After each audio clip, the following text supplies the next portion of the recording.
नमस्कार। आज मु आपण मानकु कदली आलू तरकारी करी देखिबे। आशा करी आज वीडियो आपनको निश्चय पसंद आसीबो। आपण माने बहुत बार कदली तरकारी खाइथिबे, थरे एई टाइप रो करंतु, बहुत बढ़िया लागिबो। तो सेथि पय मु एठी कदली नेइची दीटा, ताकू चोपा छड़ेकी भलो करी करेई रे रखी देजी। ता संगे दीटा आलू भी नेइची, ताकू फाड़ा कर देजी।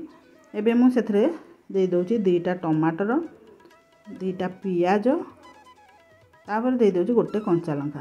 पानी देइकरी ए सब को हमें सिझेइबा। तापर अल्प टिके हळदी दे दोची, पकई दोची देखि देइकरी एबे हमें हाकू सिझेइबा। माने एकदम कदली बेसी सिझिबा दरकार नै, अल्प अल्प भी जेमती टिके टाण थबो। तो आपण माने ताकू सेम सिझेबे। तापर एबे मु ताकू सब काढी दोची। काढी सारी आ हमें ठंडा हबा पय रखिबा। ठंडा हेला परे पियाज दे दोची ग्राइंडर गिनारे, कंचा लंका दे दोची। तापर से टमाटर ता ऊपर चोपा हमें छड़ाई देबा। छड़ाई करी टमाटर को भी मु दे दोची, दालचीनी खंडे दे देली।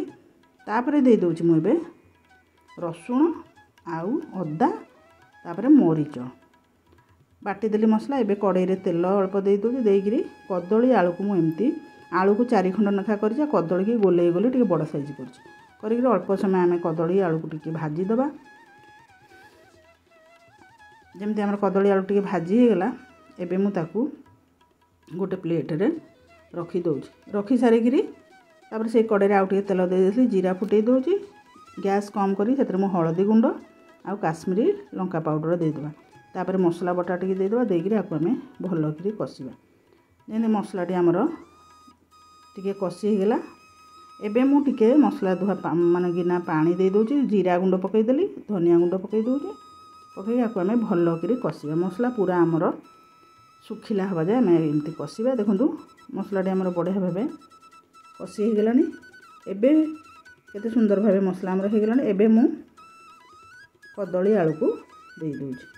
देकरी आकु हमें कदली आलू को भलो करी मसला संगे कसिबा। आपण माने तो बहुत बार कदली एमती करी खाइथिबे मसला दे, किंतु थरे एई टाइप रो मसला देकरी आ ए कदली की एमती करंतु, देखिबे एते माने टेस्ट लागिबो। आपण घरे निश्चय आकु थरे तयारी करंतु। तापर एमती हे गेला। एबे मु सेतरे पानी दे दोची। तापर गोळई दबा। गोळई सारी करी एबे मु ये एकदम बहळिया लागुची। तापर आउ टिके पानी देउची। देखिरे आकु मु भलो करी एबे गोळई दोची। गोळई सारी करी तापर एबे हमें ताधर दे दबा स्वाद हिसाब रे लूण। देखिरे आकु मु एबे घोड़ई दोची। तो बंधुगण जदि आपण मानकु आज रो वीडियो टिके भल लागिची, वीडियो टी लाइक करिवे, शेयर करिवे। एई भली नुवा नुवा वीडियो देखिबा पय चैनल को सब्सक्राइब करंतु। ता ऊपर एबे मु दे दोची गरम मसला। देखिरे आउ टिके गोळई करी एबे हमें ताकू घोड़ई देबा। देखो केते सुंदर भाबे हमरो तरकारी हे गेला।